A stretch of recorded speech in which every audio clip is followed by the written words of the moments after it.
appropriate that we could talk about Hamilton here, where it's the tax season. And so and he was all about money. And as far as John Adams was concerned, who had absolutely no use for Alexander Hamilton, that he was the bastard brat of a Scottish peddler. And the fact that both Thomas Jefferson and John Adams outlived Alexander Hamilton for almost 20 years, they really saw to it that his reputation was damaged, and they tried to expunge him from the record.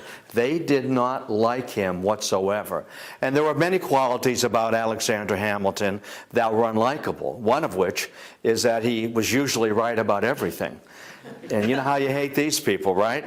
When they're always right, and you know they're always right, but you're convinced you're right that time. So it's the bastard brat of a Scottish peddler. And Alexander Hamilton tonight, in many ways, that to my mind, that his memory is along with that of George Washington, and by that I mean that Alexander Hamilton is in our wallets, but he's not in our hearts. And thank you, Thomas Jefferson and John Adams. But I must say, I think I always carry a Hamilton with me. I prefer to carry Grants and Franklins, but that doesn't always happen. And the next time you look at Alexander Hamilton on that $10 bill, he's a dashing-looking man, isn't he? He's a good-looking fellow. This is the Jonathan Trumbull portrait, and he's got a nice head of hair. The ascot, he was absolutely catnip to women, and he knew it, absolutely. And he's always getting himself in trouble on that score, especially with Mrs. Reynolds, who wound up bribing him. But he admitted to his infidelities, by the way.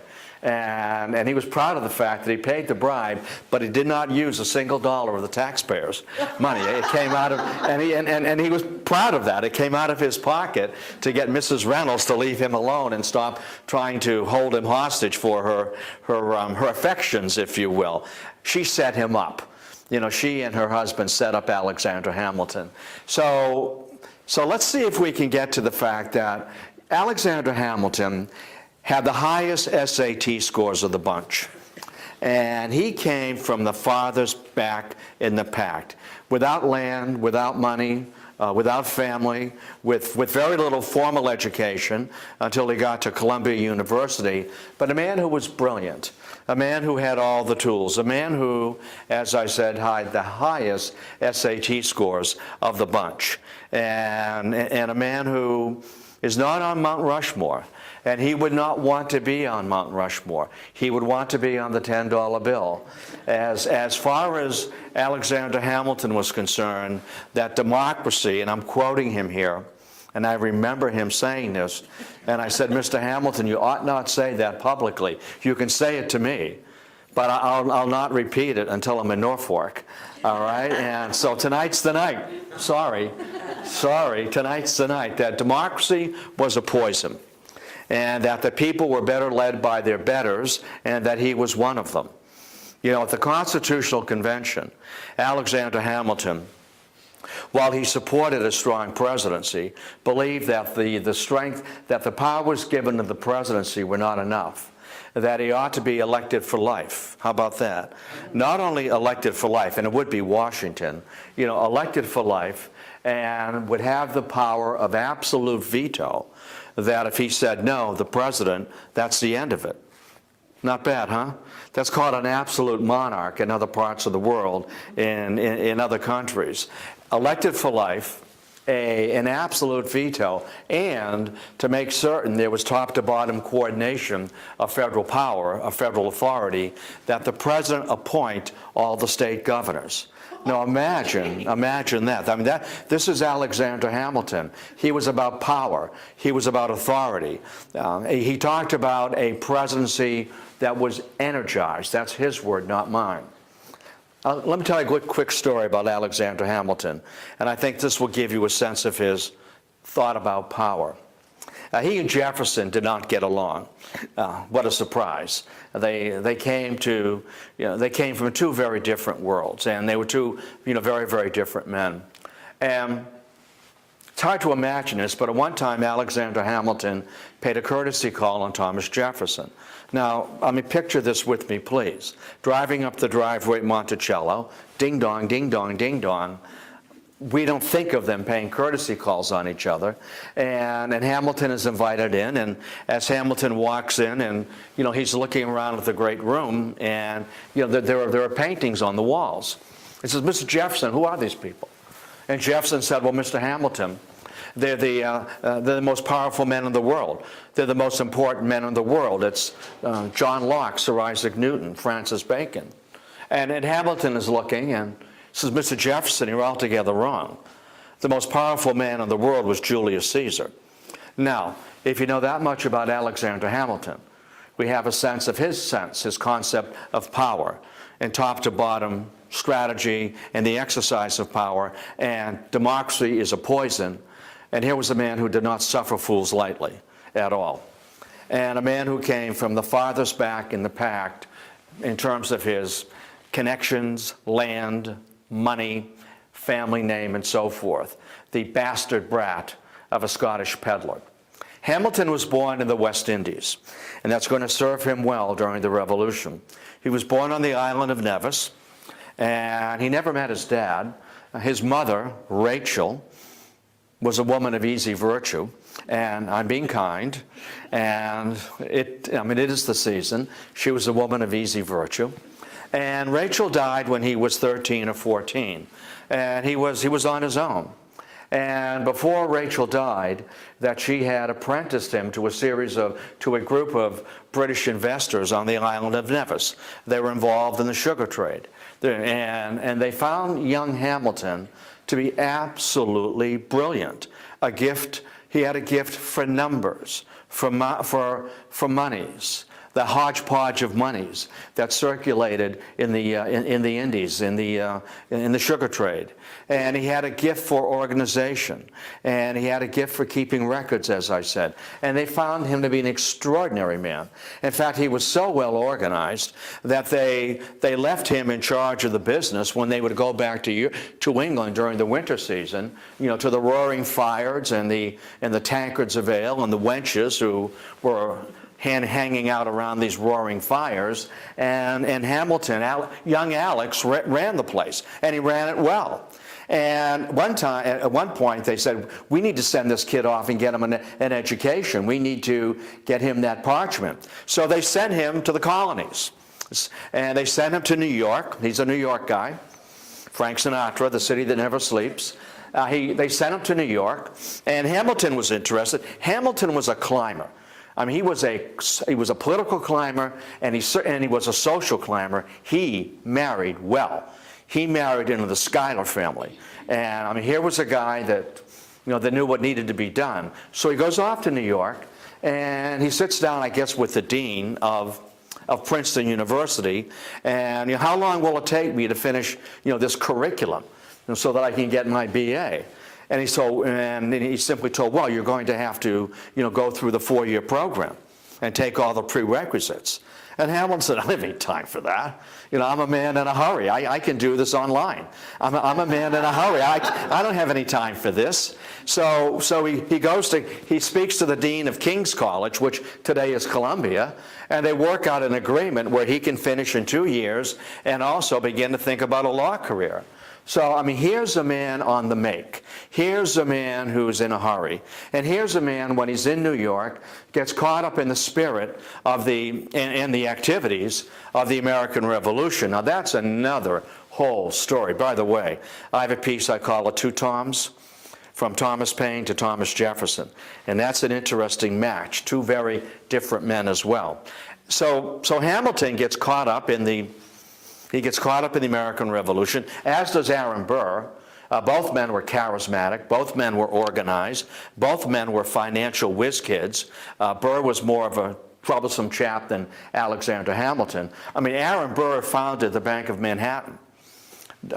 Alexander Hamilton founded the Bank of New York. The Bank of New York still trades on the New York Stock Exchange.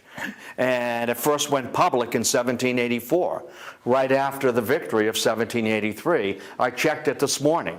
The Bank of New York is still on the New York Stock Exchange. It is the first bank, if you will, to trade publicly. And that's where Hamilton is buried, isn't he? He's buried at the foot of Wall Street. It's perfect. It's absolutely perfect. His alarm clock is the opening bell of the New York Stock Exchange at 9:30. He bestirs himself. I'm sure he looks over the Wall Street Journal, Forbes magazine, and at the closing bell at 4 p.m., it's time to tuck in for the evening.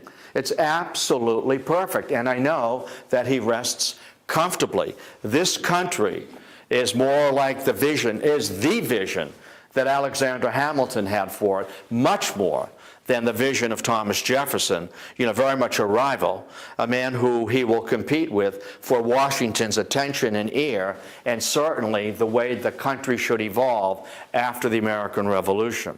So Hamilton, during the American Revolution, I always look like I've got licorice coming out of my pocket. I don't like black licorice. And Hamilton, during the Revolution, came quickly to Washington's attention as a man who was gifted with money, a man who was gifted in his organizational skills, a man who could help Washington understand what his French allies were saying and writing. Hamilton could read French, speak French, he could write French. All of this was his experience in the West Indies, where there was a hodgepodge of all these nationalities. And Washington needed Hamilton because, as you know, our principal allies were the French during the American Revolution. And without France, we lose. And no question about that. So Hamilton was indispensable. And he and Washington would occasionally quarrel. Hamilton wanted some battlefield experience. He wanted the decoration. He wanted the excitement. He wanted the snap, crackle, and pop of command. And they had words about that. And only Hamilton could get away with, at the very end of the war, in 1781, the last major battle, walking out of the tent of Washington when he insisted that I need to lead soldiers into the trenches at Yorktown to help defeat Cornwallis. And Washington, the great Washington, going out and getting Hamilton, bringing him back and saying, I understand, I'm willing to risk you. You can lead a brigade. You can lead some men into those trenches. And he did. And he survived, obviously. And when the war was over, he went to New York and got involved in his law practice again, made good money. If you were Hamilton's client and he was managing your money, for him it was all about the bottom line. It was the IPO, it was the initial price offering, it was your 401k account. Let me handle your money, I'll make you a fortune. Don't ask too many questions, but you'll be happy at the end of the fiscal year when you're filing with the IRS. I'll take care of you. You will make money with me. Brilliant, absolutely brilliant. And with the end of the Revolution, and the chaos after the Revolution, and the fact that there were seven currencies floating in the country after 1783. Imagine trying to do business among 13 states with 7 currencies floating around. It was very difficult to do business, and it drove Hamilton crazy.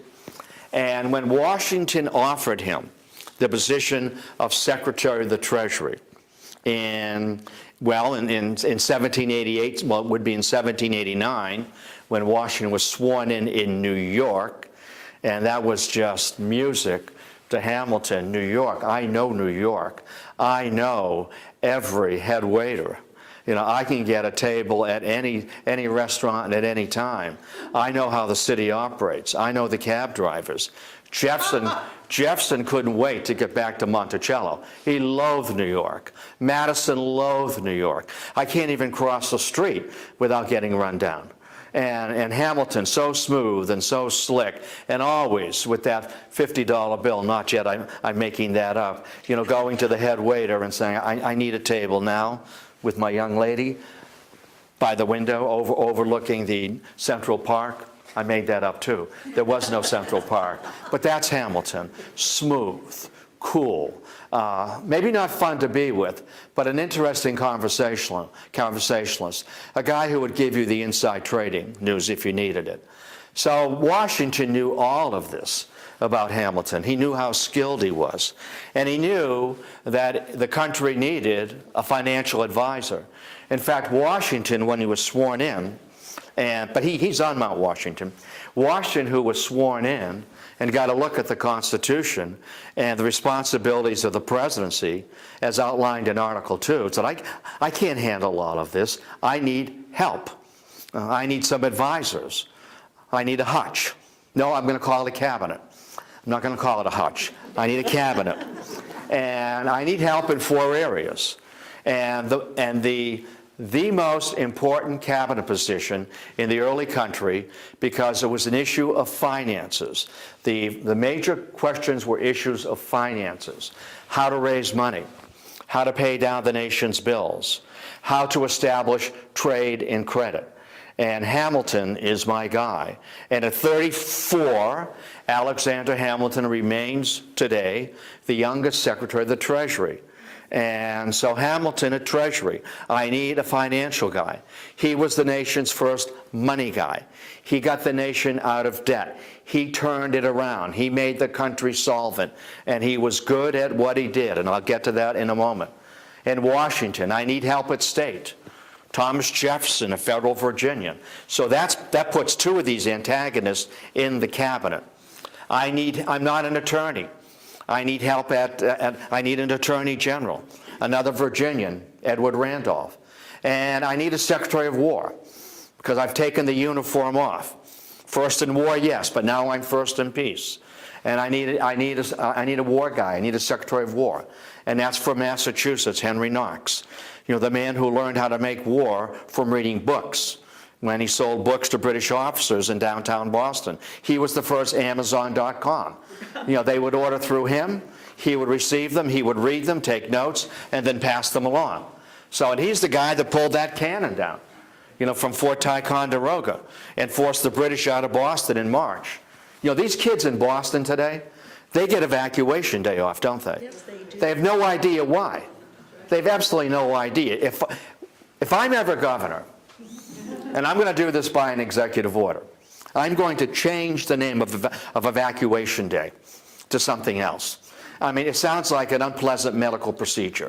And I'm going to gin it up with something a lot more patriotic. So that will be my first executive order if I'm ever elected governor. I'm not running, but you never know, right? Hope springs eternal. We'll all write you in on the next All right, okay, all right. Vote for me twice. Okay. All right, remember, this is Boston. Vote early and vote often. So Hamilton at Treasury, the nation's money guy.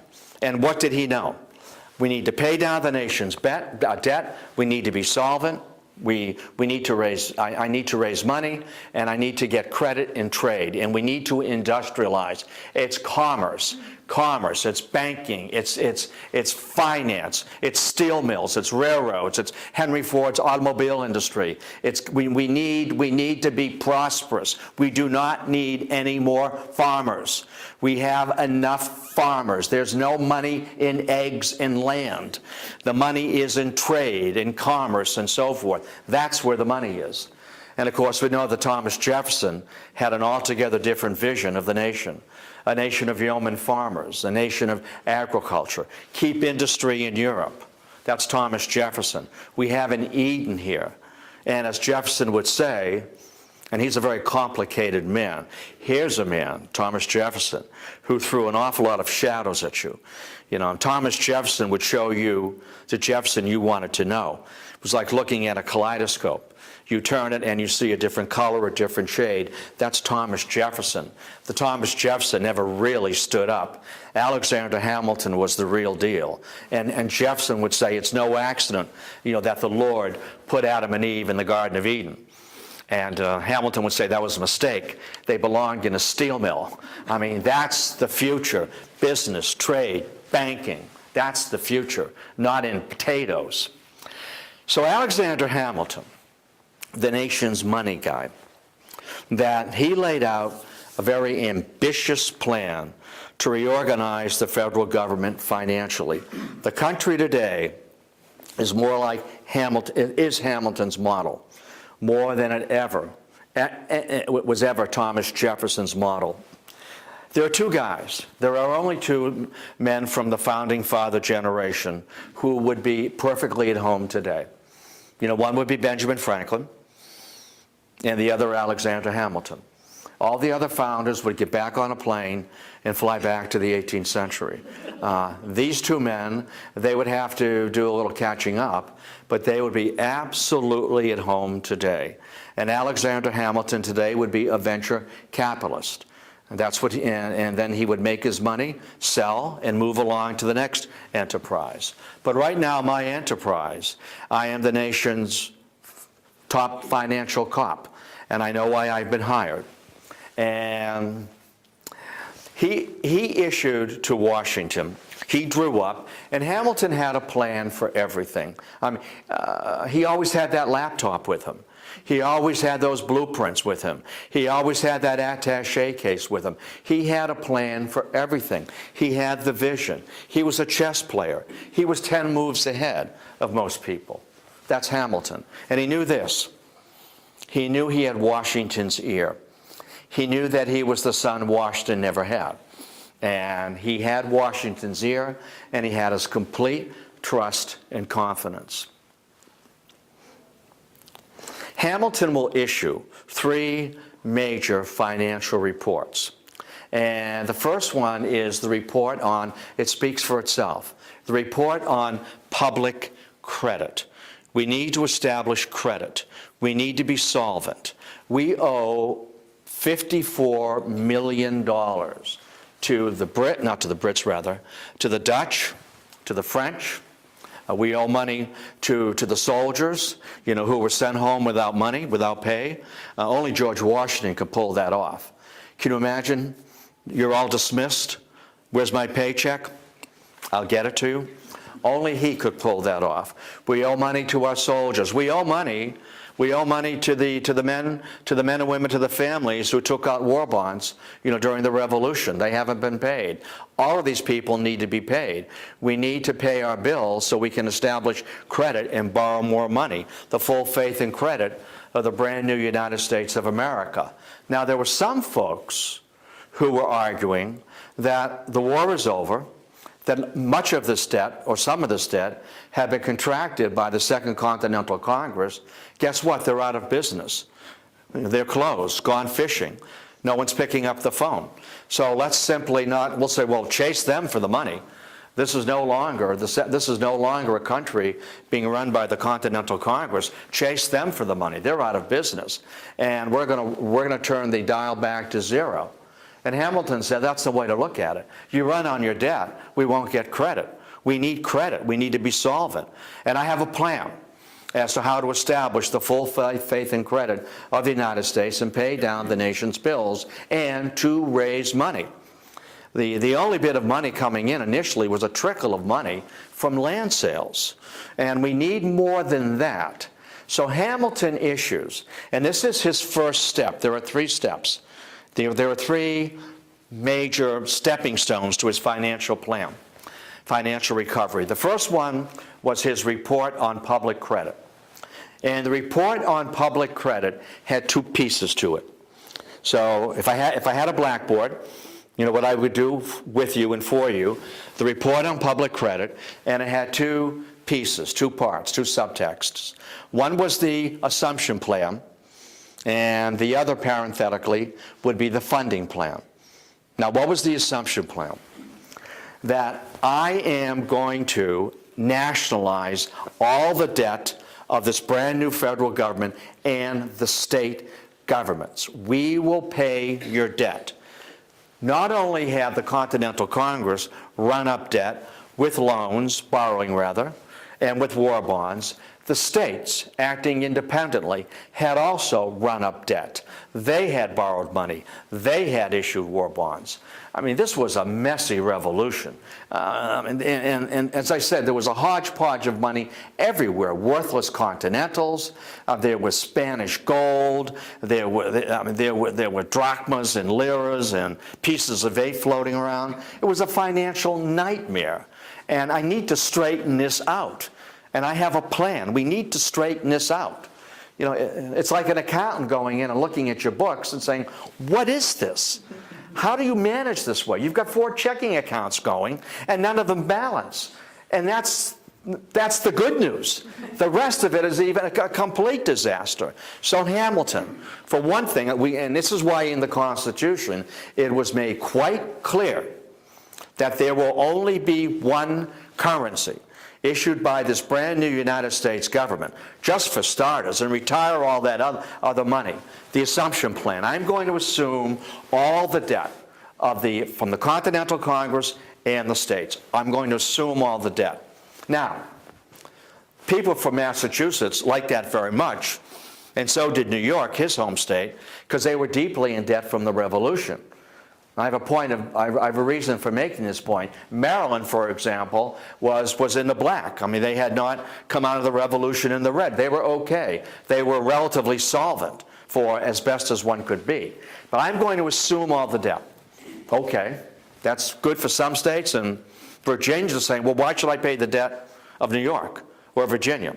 The second part, the assumption plan, and that is the funding plan. And the funding piece was a reassurance that everybody who bought war bonds will get paid. And I'll just say this and leave it go, that there was a great deal of speculation after the war in snapping up war bonds from farmers who had no money, you know, who were desperate after the Revolution. And maybe they had a $20 war bond. And you're a slick financier, you're a congressman, and you've got some insider trader going on, and you know that Hamilton is going to make good on these war bonds. So you go to some desperate farmer and say, look, I'm your friend. I'm Slick Willie. I'm your friend. Now you know this government is not going to make good on these war bonds. They're going to walk on it. They're going to tell you the Continental Congress borrowed this money and chased them. I know this is going to happen. But you know what? I like you. I like you. You're a good guy. And I'm willing to offer you $5 for this $30 war bond, because it's not a bad deal given the fact you'll get nothing. So many of these speculators went out there and they hustled these farmers, knowing that Hamilton, because they had inside dope, that Hamilton was going to fund this stuff. And so when the report on public credit came out, it was passed by the Congress.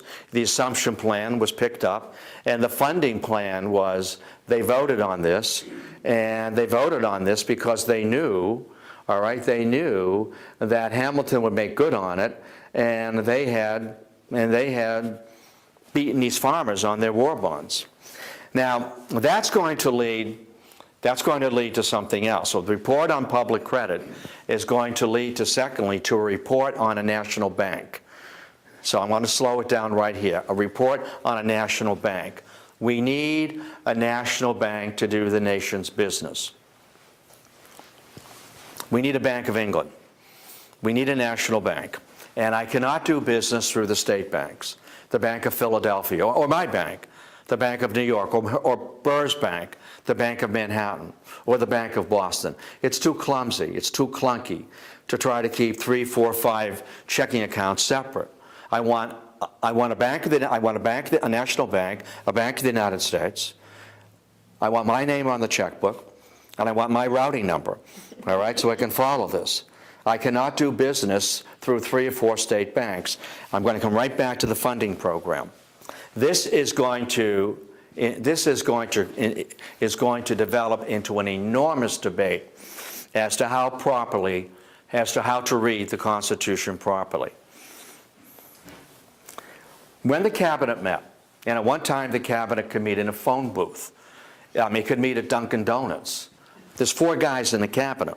4 guys. There were initially, talk about a small government, initially there were only 2 people in the executive department. 2. Washington John Adams. Today there's over 3 million people who, at least on paper, work for the executive department. The State Department, Thomas Jefferson's State Department, had 5 people in it. It had a budget of $5,000, and that covered the salaries as well. I'll bet you John Kerry has 5 people carrying his luggage. 5 people in the State Department. Alexander Hamilton had the largest staff in New York. He had 40 people at the Treasury Department. Because I'm Alexander Hamilton, I need all these people. I am proposing a national bank, and there is going to be an enormous debate across the country over the constitutionality of a Bank of the United States. Now, Hamilton, I need it to do the nation's business. I need it if I'm assuming all this debt, and then I'm going to fund this debt and pay these people. I need a bank to cut these checks. Speaking of checks and finding money, we had a very private, this woman is a wealthy woman. She found money. That's why I'm your best friend. She found a fortune, finally. And you want to tell them how much? 56. $56. That's a fortune. You can find that in the parking lot. So Hamilton proposes a Bank of the United States, and Jefferson objects mightily. Now, they're in Dunkin' Donuts. I mean, this is a heated conversation, and this gets out of hand. And Jefferson, we have no right to have a national bank. It is not so stipulated. You know, I always carry one with me. You know that. There is no language in the Constitution that provides for a national bank. And if we begin to play fast and loose with the language of the Constitution, we are going to play right into the hands of the enemies of the Constitution. Men like Patrick Henry and others who we remember as anti-federalists, that this Constitution is too powerful, that in the wrong hands, and those wrong hands will seize it shortly, that somehow a presidency will evolve into a monarchy, and that the rights of the people will be crushed. The sovereignty of the states will be crushed. If we begin to play fast and loose with the language of the Constitution, we are going to play into the hands of our enemies, and this country will fail. And that's the position of Thomas Jefferson. Jefferson, not only was he a states' rights guy, but he also talked about, it's an awkward term, it's an archaic term, we don't use it today. We can only do what's enumerated in the Constitution, enumerated powers. On your shopping list, you have an enumerated shopping list. You list what you need. We can only do what the Constitution lists, what we can do. It's called expressed powers, a strict interpretation of the Constitution. Otherwise, it'll be disaster for the country. And Mr. Hamilton, with all due respect, sir, you could see him eyeballing him, can't you? With all due respect, sir, we can only do what the Constitution permits. And you, sir, I know you're a ma'am, and you, sir, I can tell the difference. It was chapter 7 in the biology book. I read it over and over and over again in the 3rd grade. All right? Sir, we can only do what we are permitted to do in the Constitution. And Hamilton, and again, Hamilton having Washington's ear, Mr. Jefferson, with all due respect, sir, you've missed the point. You were not at Philadelphia, and he wasn't. He was running around in France, eating pastries and drinking wine and whatever else one does when you're having a good time in the city of light, you see. And you were not there, sir. You were not there. And there are certain understandings, implications, certain winks. Mr. President, Mr. Washington, you were there. And you remember, sir, I was the only one who remained at the desk at Philadelphia. At Philadelphia from the state of New York. I'm the only one who signed the Constitution from the state of New York. I was with you, sir. And I remember the conversations. I joined in them. Oh, I know you did, Mr. Hamilton. And and Your Excellency. He always called Washington Your Excellency. Washington liked that. I'd like to be called Your Excellency. It's usually, hey, you, right? And reminding Washington, sir, there is language here. There is language for a Bank of the United States. Because we knew that we could not anticipate everything. And sir, it's right here. Here it is, sir, right at the end of Article 1. The Constitution has 7 articles, 7 sections. Article 1 dealt with the Congress. And here it is, sir, right here. And let me review it. I'm not going to read it to you. But here's Hamilton's thinking. Sir, it is enumerated, Your Excellency. It is enumerated here that we have the right to coin money, to regulate its value, to borrow money, to pay the nation's bills, to be able to create an army and a navy, to be able to provide for monies for internal improvements, roads, highways, turnpikes, harbor improvements. And sir, it is implied that we need a bank of the United States because, if you recall, sir, at Philadelphia, at the end of Article 1, and this is so true, and you can check me on this tonight, it's a wonderful phrase of anticipation. It's lawyer talk. It's open language that can be interpreted any way one likes. That at the very end of Article 1, the phrase is that the Congress may do whatever, you ready? Here's the quote. Whatever is necessary and proper to carry out the implied powers of the Constitution. I'm sorry, the expressed powers of the Constitution. It is implied, sir, that we have a national bank, that if I am to borrow money, pay down the nation's bills, if I am going to provide for internal improvements, if we are going to coin money and regulate its value, sir, Your Excellency, it is implied, it is necessary and proper that I have a bank of the United States with my checkbook, my name on it, and a routing number. I cannot do the nation's business through state banks. With all due respect, state banks are certainly necessary, but we need a national bank. It is necessary and proper. Hamilton was glib, he was quick, he was fast, he was nimble, he had an answer for everything, he always landed on his feet, he was cat-like, ready to spring. That's not Jefferson. Jefferson was not slow of foot, but he was thoughtful. He did not like to rush into a decision. He liked to think about it, chew on it, write about it. And he wasn't quick, he wasn't nimble like that. And he loathed public appearances. He liked a very small meeting and talking with people. He did not like to, if you will, mentally wrestle with someone like an Alexander Hamilton who had everything all lined up. It's a quick attorney, if you will, whether it's defense or whether it's prosecution. Quick, anticipatory. And that's Hamilton. And Washington, predisposed to accept, Hamilton's ideas, because I worked with him. I know this guy. He figured out the finances of the American Revolution. And by the way, I should mention this about Hamilton.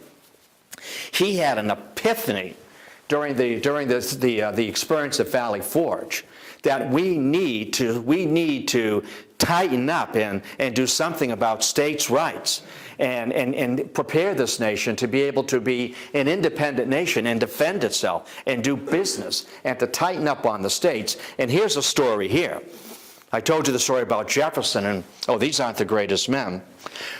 During that terrible winter at Valley Forge, and it wasn't that it was cold and snowy, there was no fruit.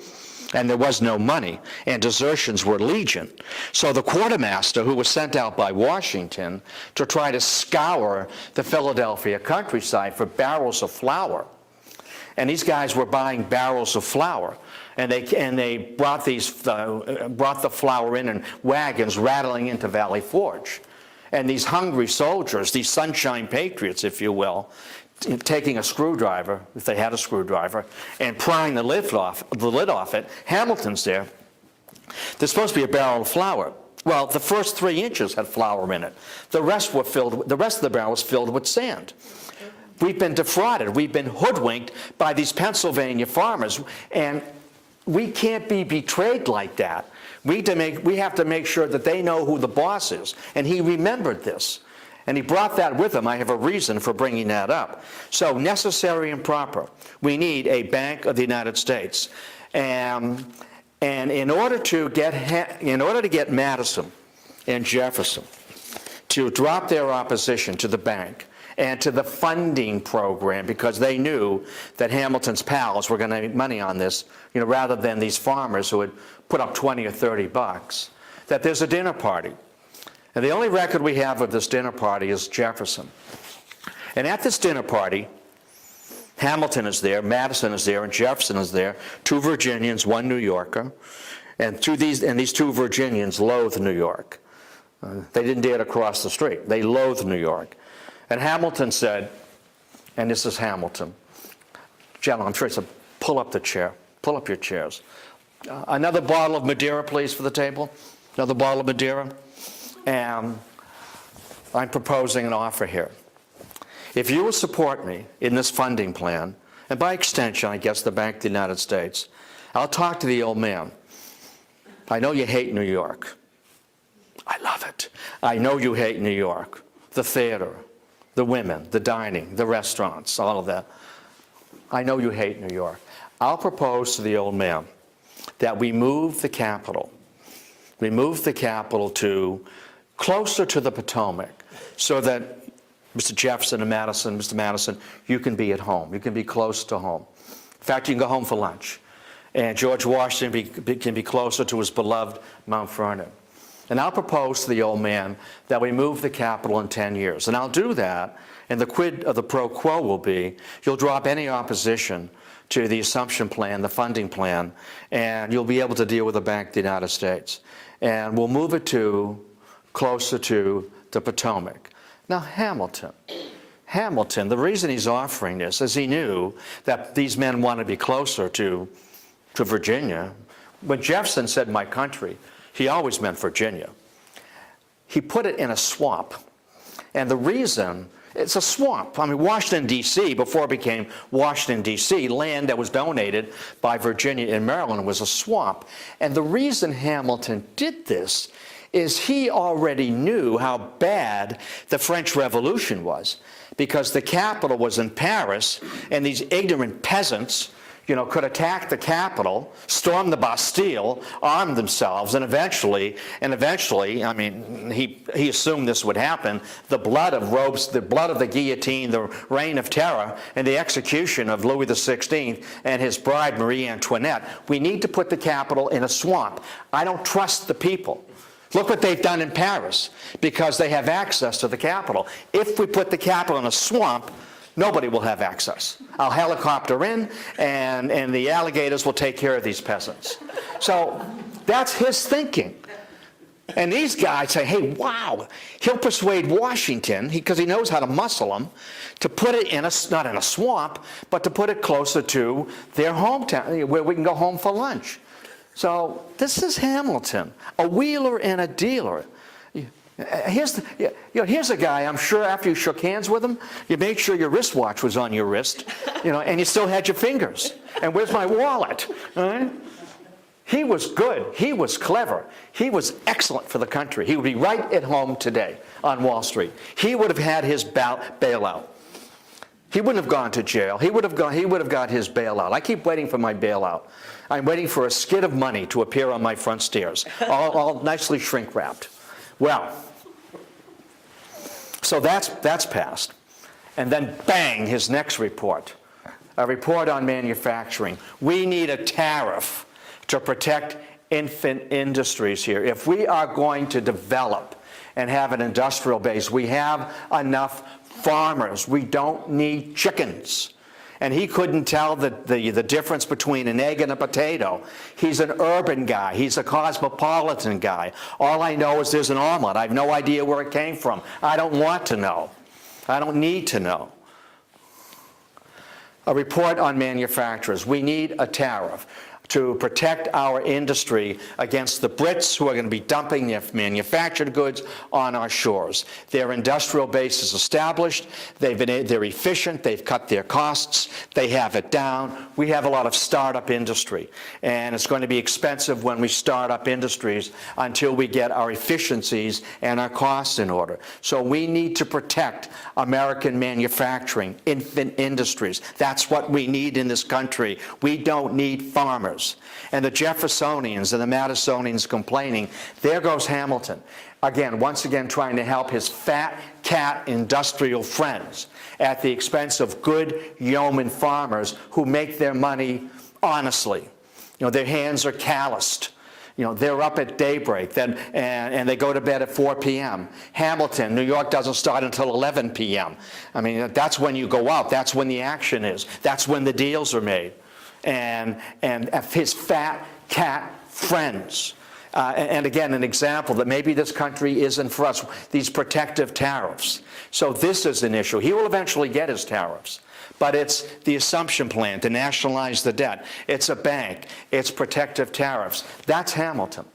And Hamilton, Your Excellency, Your Excellency, I have another idea. I have another report. Your Excellency. I'm sure Washington. Now, what now, Alexander? What now? All I want to do is retire, man. I didn't even want this job to begin with, and he did not. I don't want this job. I'm retired. I'm collecting my social. I want to sign up for Medicare. I'm done. I want to retire. And you guys keep coming at me. Now what? Okay. I propose that we send John Jay to England. My good friend, John Jay. Oh, another good friend. See, everybody's connected. John Jay of England. I'm John Jay of New York, an attorney, a man with impeccable credentials, a man who was quick, a man who was sharp, a man who had the diploma on the wall. And to be able to crack the British global economy, we need to get back on good terms with England to crack the global economy of Great Britain, the Atlantic economy of Great Britain, to trade with them, to get involved in their world trade. And he's going, and George III is going to ask for one thing from us. And I'm going to instruct Mr. Jay to honor that request. He's going to ask us to throw the French under the bus, to break the wartime alliance with France. That nitwit, Benjamin Franklin, God rest his soul, he's dead by now, that nitwit Benjamin Franklin had signed that treaty with France in perpetuity, that we would be the ally of France forever. Forever. Hamilton, a nation has permanent interests, not permanent allies. The French got what they wanted from the American Revolution. They weakened the empire, and they did. They drew blood down, that they brought on and encouraged and funded a civil war within the empire to weaken the British Empire. And now they got what they wanted. They've lost the North American colonies. And we almost got Canada out of that. Too bad. Almost. Our borders could be quite different if things had gone a little bit differently at that peace conference. And we need to throw the French under the bus. And why are the British going to ask for that? Because they're at war with France. And this is a long war, the wars of the French Revolution that commence in 1789, 1790, and really do not sputter out until Waterloo, Napoleon, and Elba and St. Helena. And they're going to ask for that, and we should do it. And John Jay goes to Great Britain, and he cuts that deal. And we have that trade alliance with Great Britain to be able to, as he said, I need to pay the nation's bills. I need to establish the solvency. I need to borrow money, establish credit. He's so important, so important. And then to establish the authority of the federal government over these peasants, these farmers, you see, these peasants. We don't need farmers. We need CEOs. Hamilton, in order to raise money, had been able to persuade Congress to pass an excise tax. You see, there are two things that are very easy to tax today because they're sin taxes. To raise the tax on alcohol and to raise the tax on tobacco. That is an easy vote. That's an easy vote. To raise the sales tax is not an easy vote. To extend the sales tax to food is not an easy vote. But to raise the tax on tobacco and liquor is an easy vote. And he had taxed liquor. The farmers out in the country moving up and over the Appalachian Mountains, and these farmers out in western Pennsylvania with their moonshine and selling it and selling it and doing well, thank you very much, in some cases, being used as money. They taxed whiskey. And his revenue agents went out there to collect it. And they were run off by these farmers. And when these revenue agents came to collect Alexander Hamilton's taxes, who sent you? Alexander Hamilton? That fat cat plutocrat? That's him. He was an aristocrat, a fat cat plutocrat, believed in meritocracy. I want results. I don't want to know who your father was, or where you went to school, or what your zip code is, or your dialing area. I want results. I am the epitome of meritocracy. I came from nothing. And I talk every day with the big guy, His Excellency. So when these farmers, get a look at these revenue agents. I mean, old Ebenezer and Chandler and Zachariah, they get their muskets out and boom, boom, boom, they run them off. These guys go running back to New York, and they tell Hamilton, they won't pay their taxes. They won't pay their taxes. No. And they shot at us. They opened fire on us. Are you sure? Are you certain? They weren't they weren't shooting at flying squirrels. Are you certain? Yes, sir. Here's my hat. It's got a bullet hole in it. Outstanding. Outstanding. And Hamilton dashing off to see Washington. And again, here he is again. Oh, now what does the guy want? Sir, there is revolution abroad. There is revolution in the land. Sir, your authority, my authority, the authority of this federal government is being challenged by farmers and across the Appalachian Mountains who have fired on my revenue agents. I'm sure you've got a plan. Yes, sir. Yes, sir. Do you mind? Do you mind, Your Excellency, if I go to the closet? What's in the closet? It's what I'm going to take out of the closet. And he takes out Washington's dress uniform. Sir, we need to march again to establish the authority of the government. Sir, your general's uniform. May I help you into it? And I can see Hamilton coming around to button it. Oh, sir, you've put on a few pounds since the Revolution, sir. All right? But we will march together, and I will march with you, just as we did during the Revolution. And we'll have 6,000 or 7,000 militiamen, and we will send that army, send that militia into the hills of Pennsylvania, and we'll show them we have a government that can pass a law, that can tax you, and make it stick. And they did. This is the only time, the first time, and the only time, that the commander-in-chief ever accompanied the army into the field. It would be like George Bush parachuting into Baghdad. It would be like FDR rolling out of the Higgins boat on D-Day. And can you imagine? Can you imagine Ebenezer and Zachariah and Chandler and Peter saying, "Here they come again, guys. Here they come again. Here they come again. It's Washington. Ah!" And they all ran. They got grabbed, thrown in jail. They got the headline. Hamilton got his headline, that these traitors are arrested for breaking the law. And then the deal is, get out that back door. You're going to pay your taxes? Yes, sir. Yes, sir. Yes, sir. Get out. Get out. Thank you, Mr. President. We can make a law, we can make it stick, and we've got a good photo op here, and we've got a good story going out on NPR. It's going out across all the networks. And this is Hamilton. And it's Hamilton and Jefferson and Madison. At the end of Washington's first term, he wants to retire. He's exhausted. He's old. He said, "Man, I'm old. I'm old. I'm 61 years old. I'm old. I'm worn out. I can't remember anything anymore. I go into a room and I can't remember why I walked into the room." That happens to me all the time now. And then I know I have to walk back out.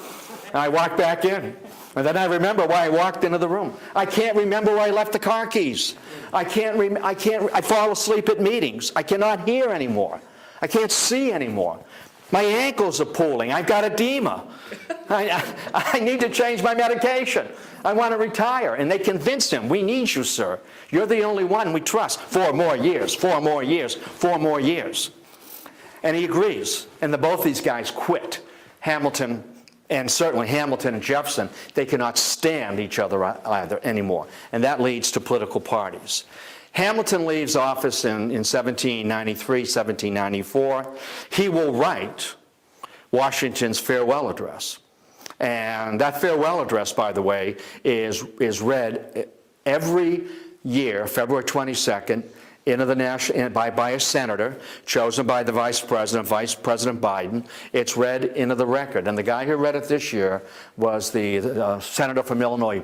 Burris was, I think, Roland Burris, B-U-R, or maybe it's Norris, no, Burris, B-U-R-R-I-S, Democrat from Illinois. Can you imagine, having to read that entire address into the record? Not that they're words to live by, but when Washington retired, he felt this is what we need to watch out for. And Hamilton wrote it. And for Hamilton, ghostwriting this for Washington, there are three things we need to watch out for. Three things. One is we need to avoid the wars of Europe. There's nothing in it for us in the wars of Europe. These guys fight. They have no idea why they're fighting. They just fight because their grandfathers fought. The 100 Years' War, who can fight for 100 years? Well, my great-grandfather was fighting that war, and there was a reason for it. Trade with them. Do not get involved in their wars. Secondly, avoid political parties. It's getting nasty. It's getting partisan. What a surprise. It's getting partisan. It's getting nasty. And thirdly, the future of the country is to the West. Now, Washington and Hamilton never would have said this, but I'll put these words in their mouths. Go west, young man, go west, and take your women with you. The future of the country is to the West. Trade with these guys. Don't fight with them, and to the east, that is, and avoid political parties. And he will retire.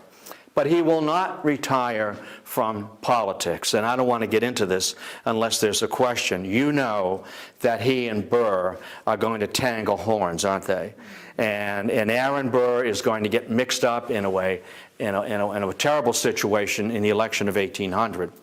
In which he tries to swipe the presidency from Thomas Jefferson. And that's a story all by itself. It's called The Duel.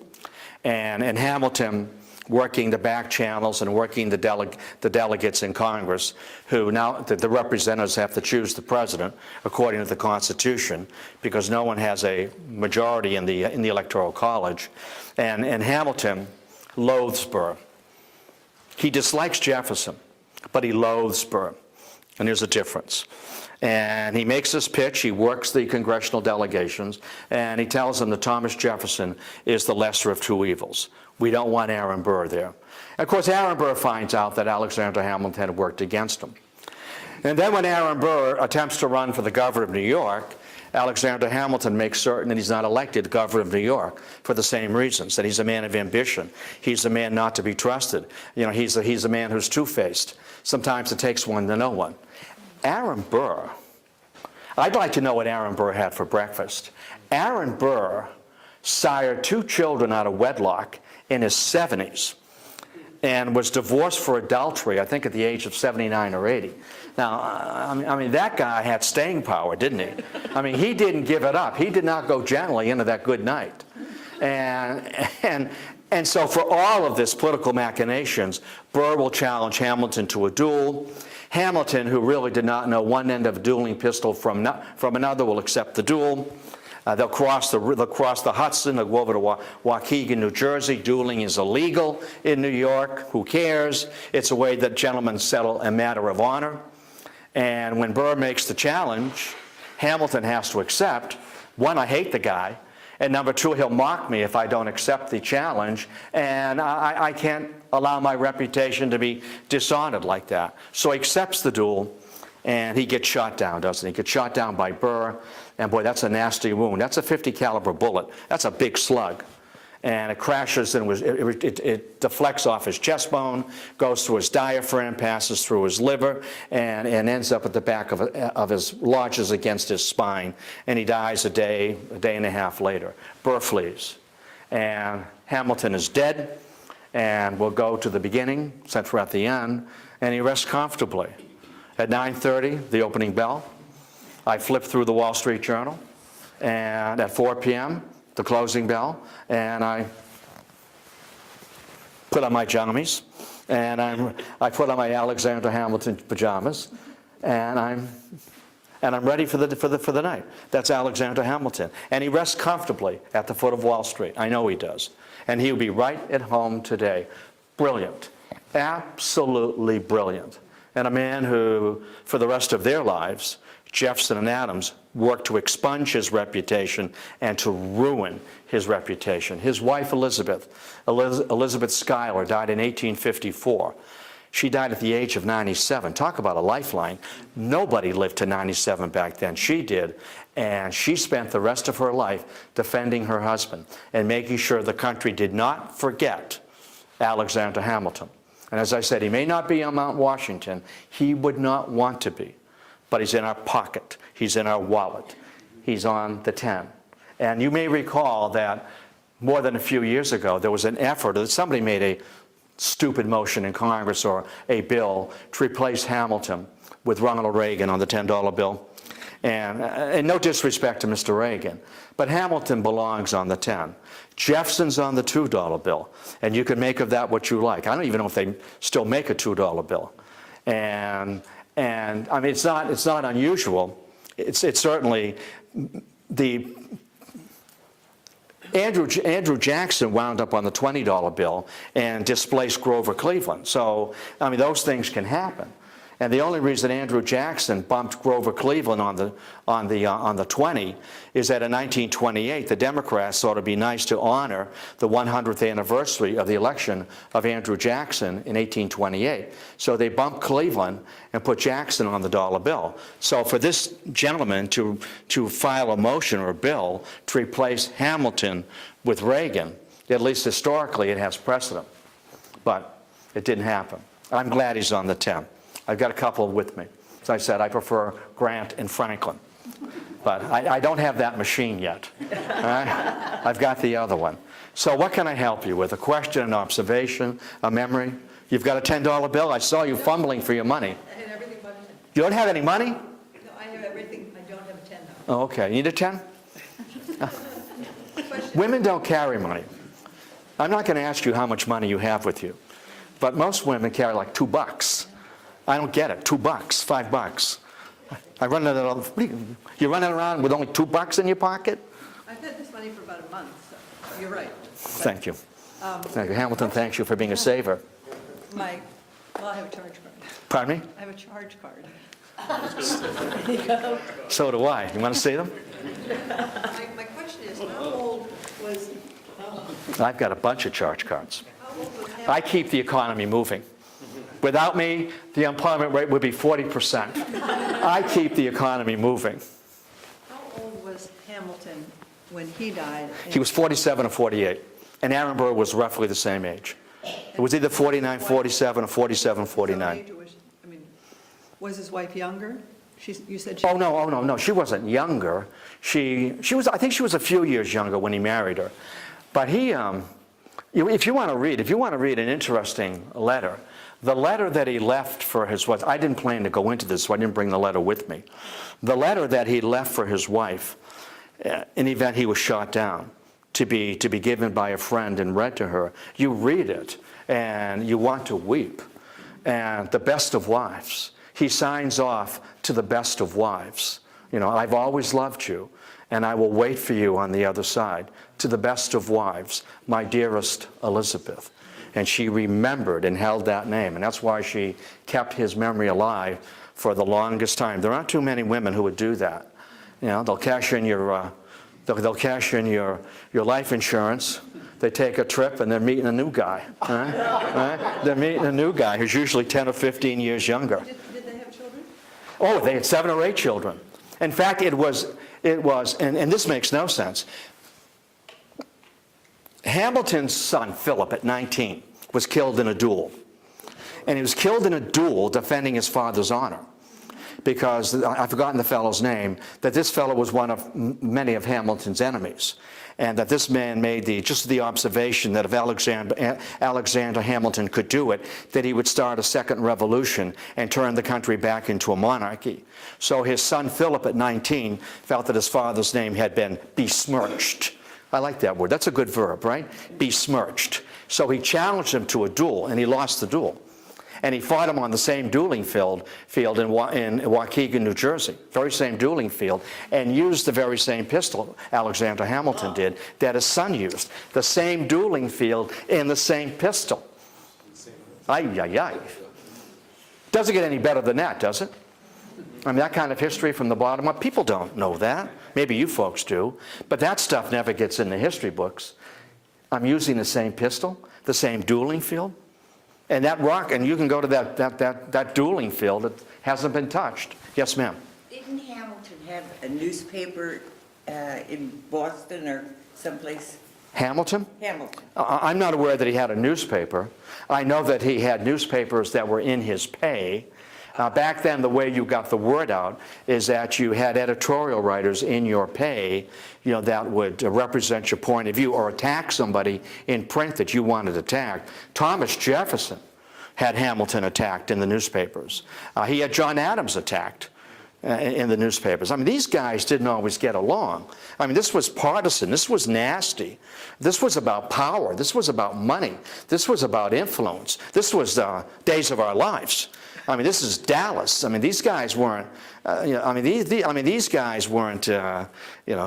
Always kind and nice and benevolent, and say, yes, I see your point. To your point. Oh no. I want to win this argument.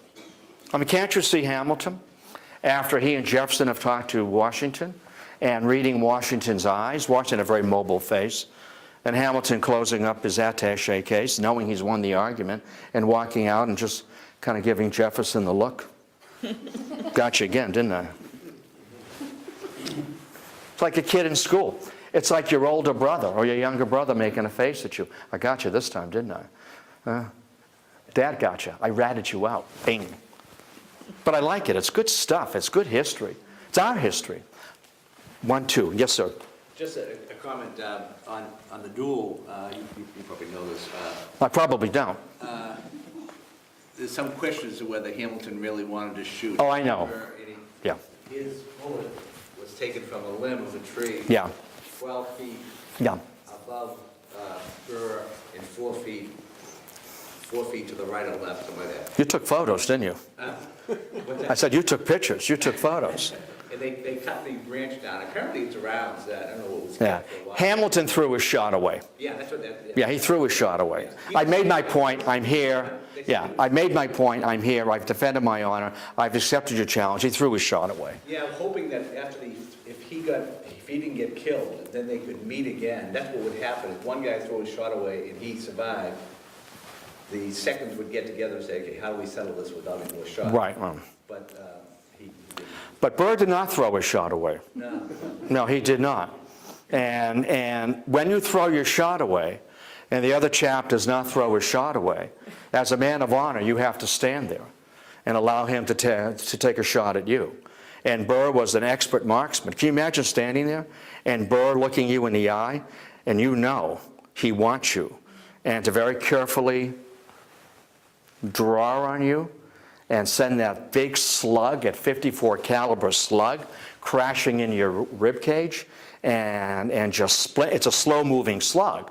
And so these slugs crack bones, they penetrate vital organs, and it went through his spleen and lodged against his spine, and there was nothing that the surgeons can do. You always bring a surgeon with you, but you cannot run. And he did not have the foresight. Burr did. When you duel with someone, you always wear clothes that are 4 times too large for you. And otherwise so maybe he'll shoot through the coat. I mean, Alexander Hamilton showed up in his business suit, in his Brooks Brothers business suit. So I got my target. So that's how you try to camouflage the size, where the vital organs, where the deadly zone might be. I've never practiced that. The only duel I had was with cupcakes, all right? And you don't get hurt throwing that or water balloons at each other. Do they take turns shooting? No. What you would do is you would count off 10 or 12, 50, whatever paces. You turn and you fire. That's what you turn and you fire. I would run. I would have taken 20 paces and kept right on going. That pace would turn into an absolute gallop. All right? I'd run into Connecticut. I'd keep right on going. But the deal was you turn and you fire. And Hamilton threw his shot off. I'm assuming he was right-handed. And he threw his shot away, and Burr did not. And there's the end of the story, the duel. And he died in 1804, and New Yorkers wore black armbands for 30 days. The great Alexander Hamilton has been gunned down by Aaron Burr, and Aaron Burr fled. And Aaron Burr became a persona non grata and really got himself later on in trouble with Jefferson, when it looked like he was trying to, pull away parts of Louisiana and maybe, parts of Florida and create a new republic in the Southwest, or the Southeast rather. So, an interesting guy, and a guy whom we don't remember fondly, like Benedict Arnold. I mean, Benedict Arnold, his name is we use it in a very negative way, don't we, you Benedict Arnold? And yet he had reasons. I'm here to defend Benedict Arnold. He got in trouble with Peggy Shipton. He was running around with a woman who was 20 years or his junior. That'll always get you in trouble. And that's always true. That's always true. And he had reasons for going to the other side. And Washington knew it. And that's why he tried to quash the story that that Benedict Arnold had gone back to the Brits.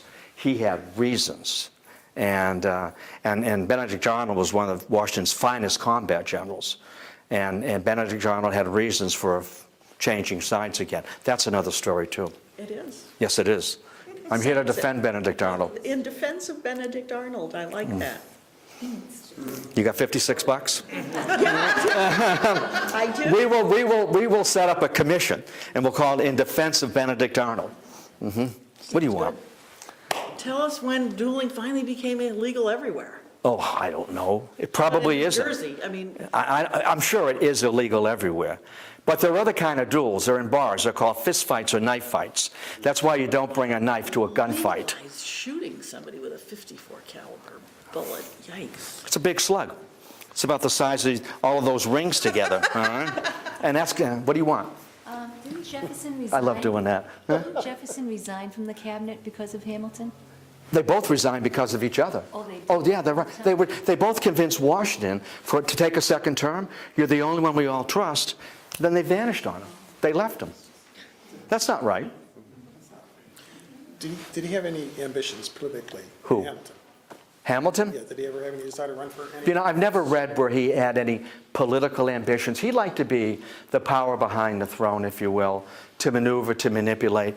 People did not like him or trust him, but he wanted to be able to influence. We have people like that in Washington today, right?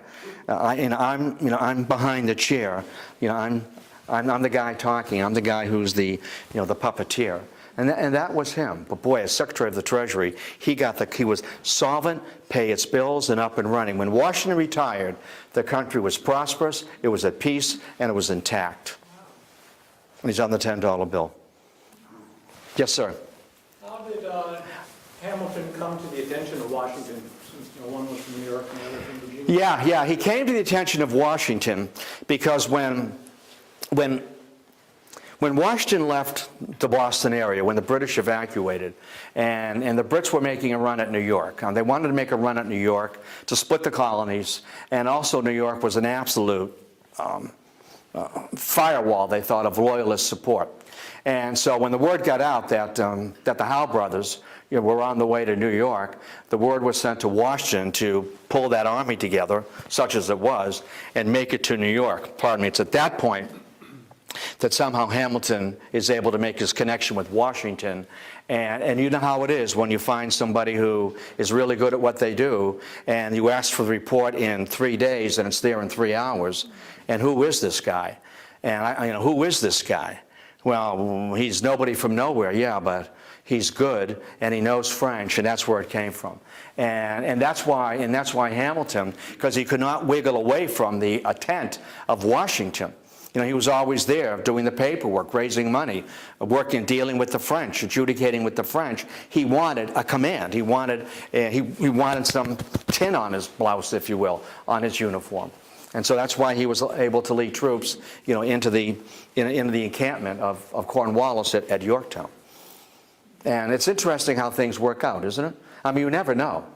You never know how things work. You meet somebody, you make a decision, you impress somebody taps on your shoulder, you turn and you look, and your life changes, doesn't it? That's the beauty of life. You take a chance, you take a gamble. Who wants to lead a riskless life? How boring, right? To be risk adverse. That's Hamilton. not to lead a riskless life. And that's him. What, the Federalist Papers? Oh, yeah, he was one of the co-authors of the Federalist Papers. He, Hamilton, Jay, and Madison. And the Federalist Papers were a series of essays, 85 essays, written in defense of the Constitution. Most of the essays were composed by Madison, who had written basically the Constitution. He just called it the Virginia Plan. But Hamilton was part of that, part of those who sold the Constitution through the Federalist Papers. And the best way to think about the Federalist Papers is it's a user's guide to the Constitution. In other words, this is why we did what we did. And Hamilton was part of that because he believed in the energy of that Constitution. And the Federalist Papers, the longest is 5, the shortest is 1. So these are essays that you can piece through today. Nobody reads them. But if you want to go to sleep, all you need to do is crack the Federalist Papers. And it's a wonderful palliative to relax you and to put you to sleep. If you're flying to China, I mean, it'll get you there, and then you're just zonked out. And then read the rest on the way back, and you're going to wake up at Logan Airport, and maybe you'll see Hamilton and Franklin. And they would be so much part of this global economy. They really would be. I mean, you know what I'm saying, that they would be at home. These two guys got it. Anything else? I've kept you way over, and there is no homework except to spend a $10 bill tomorrow. All right, and to gracefully release it, and to look at Alexander Hamilton and tell him he is really a smashing, good-looking man. You look at that. You look at that Jonathan Trumbull painting. I mean, he's looking away, and he's thinking. He's in thought. And he's beautifully attired. He would be at home today in the Hamptons, at Saratoga. I mean, he would be there dashing, and he would pick a winner. I would know which horse is the winner, the one that has the most spots. I made that up. I'll see you soon. Thank you.